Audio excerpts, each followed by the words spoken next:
I have an idea that I think will change our world. Now, my idea is not new.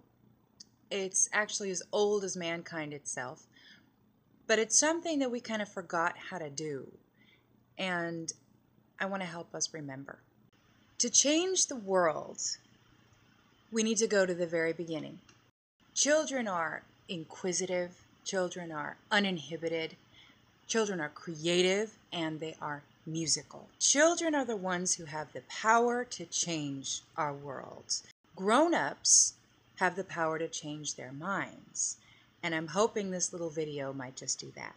My idea is to integrate music into our everyday lives, and not just listening to music, but actually making music, and especially singing. I'm doing a video about music and singing too, 'cause it comes naturally to me and you. I want to talk a little bit about our world. Right now, our Western world revolves around commercialism, materialism. We live in a very capitalistic society that places more value and emphasis on things rather than on each other. It's clear when you look at the educational hierarchy. Cultural enrichment and the arts are still the very lowest priority. The music industry has become this kind of fast food joint where the recipe is simply big plus loud is good. Kids are growing up with this very artificial sounding music performed by artificial sounding people with artificial sounding instruments. And the whole idea is just to make as much money in as little time as possible. This is also reflected in very popular TV shows. These shows aren't about music. These shows are about ratings, about exploiting a gimmick, about making insane amounts of money, and about ridiculing those who are less talented than others. These shows will sooner destroy people's desire to sing and make music rather than encourage it. We're required to keep up with this fast-paced world that we live in and achieve a level of success that is not determined by us as individuals, but by the society. And the communal goal seems to be to just go to school, get a job, make and spend money. Unfortunately, joining the rat race compromises our need to explore ourselves. Self-exploration leads to self-respect, communication, and expression, which are, to me, key ingredients in a society of individuals that can truly change the world. Music helps encourage and stimulate respect, communication, and expression. Music is something we're born with. It is said to have evolved around the same time as speech, so as a form of communication, a form of expression, a way to get a message across, a way to say we're all in this together. And people discovered pretty quickly that more could be told in a song or in a piece of music than mere words could. Think about this. A piece of music often begins with a tempo. And how do we determine the first sign of life? A heartbeat. Our heart beats. Our vocal cords produce sound. If we don't have a voice, we have hands to clap, fingers to snap, toes to tap. If we can't hear, we can feel vibrations made by music, and we move instinctively to rhythm. Music is often referred to as the language of love, or the universal language we all speak. Felix Mendelssohn once said, "Music is more specific about what it expresses than words written about those expressions could ever be." Music comes naturally to us. And that's so important, I'm going to say it again. Music comes naturally to us. Music is a form of expression. There is no right or wrong way to express yourself. I want to tell you a little bit about myself and how I discovered the benefits of integrating music into my everyday life. I happen to be a singer. I'm also an educator. I am a voice coach. I give vocal workshops, and I direct a children's choir.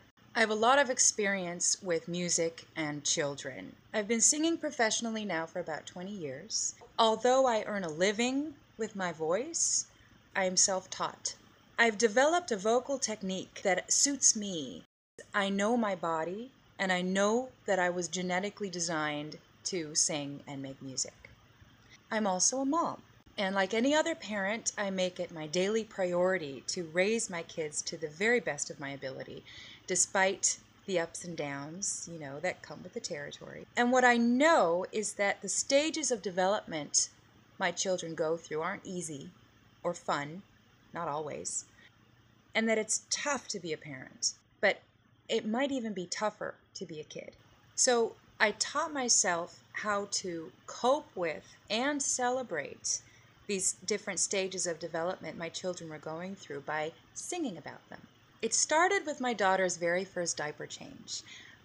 She was barely a day old, and there she was, just this little teeny person, perfect as far as I could see, and she did something.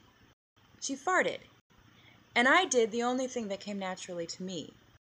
I sang, "My name is Mia and I like to fart. My name is Mia and I like to fart." What I was doing was actually just celebrating the fact that this baby's intestines seemed to be in perfect working order. It was an achievement. By singing about this minuscule achievement, I could be a part of her development. I could show her on some very basic level that I could relate to what she was going through, and I could provide sounds for us both to enjoy all at the same time. And by the time my son came along, my daughter and I were singing songs about everything from going on the potty to getting an owie. We wrote a song about a spider, about what the colors of a stoplight mean. Before long, we made up a song about where our food goes when we eat it. Food goes in the mouth, munch, munch, munch, and we swallow it down. We swallow it down, and it goes in the belly. Yummy, yummy, yummy, and we poop it out. We poop it out. Then something unbelievably cool happened. I heard my kids singing these songs in their room with their friends. Now they were sharing this gift of music with their peers, and now we sing about pretty much anything that's going on. Situations, about feelings, new things, frustration, healthy eating, a wiggly tooth, the world around us. Nothing is too big or too small to sing about, just as no achievement is too big or too small to celebrate. So why integrate music into your everyday life? I see music as a sort of tool to engage like this positive cycle of respect, communication, and expression, which are all interconnected. Respect for others can only be achieved if we've learned how to respect ourselves. Music allows us to relate to our own experiences, which helps us to relate to others. And that leads to empathy. And where there's empathy, there's room to communicate. Now, communication is not just about talking, it's about listening. And by listening to music, we're encouraged to listen to each other, allowing emotions to flow and words to emerge. And that can only happen when there's respect. Music is about expressing emotion, regardless of whether that emotion is positive or negative. It can only be expressed in a safe environment. Where there's respect, there's a feeling of security. Through music, we can expose our very core being to each other in an abstract way that touches us individually. By denying our true emotions, we're denying a part of ourselves, which brings us back to respect. I can hear you saying, "I'm not going to do this. I can't sing."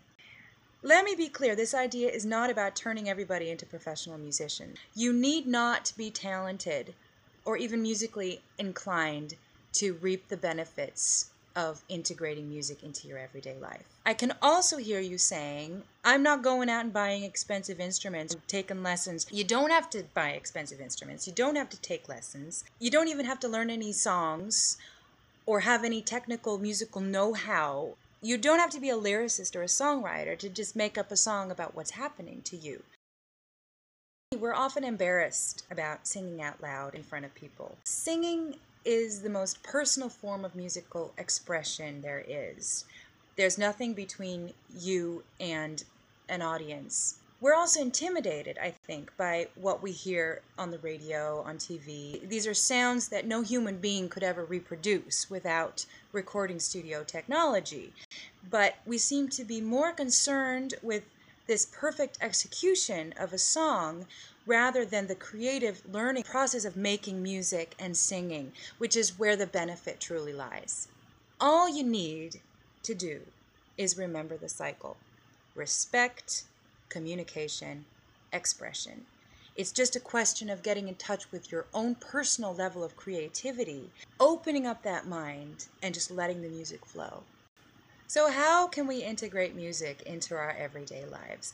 Chances are you already are. Music is really just a collection of sounds put together in a sort of structure, often to a certain rhythm. Think about this. How do children learn how to talk? They experiment with sounds that their voice makes, that their body makes. How do children learn syllables? They clap them. How do they learn the alphabet? Or how do we celebrate our birthday? We sing about it. And how do we read our kids a bedtime story? We speak melodically. We use dynamics, pitch, rhythm, all the fundamental basics of singing. And it goes on. When we exercise, when we walk together, we adjust our pace so that we walk at the same tempo. We make sounds all the time. We laugh when we cry, when we yawn, when we sneeze, when we cough, when we hiccup. So there is more music in your everyday life than you're probably aware of. Now we are aware. So what better way to integrate music than to do it in the most trusted of environments, the home? Try singing a song about making dinner, about going to bed, brushing your teeth. Sing a song about being frustrated, about missing someone, about looking forward to something, about trying something new. When is the last time you did something for the very first time? Children are doing this every day. When is the last time you did something for the very first time? We tend to become a slave to our own rhythm based on society's needs, not necessarily our own needs.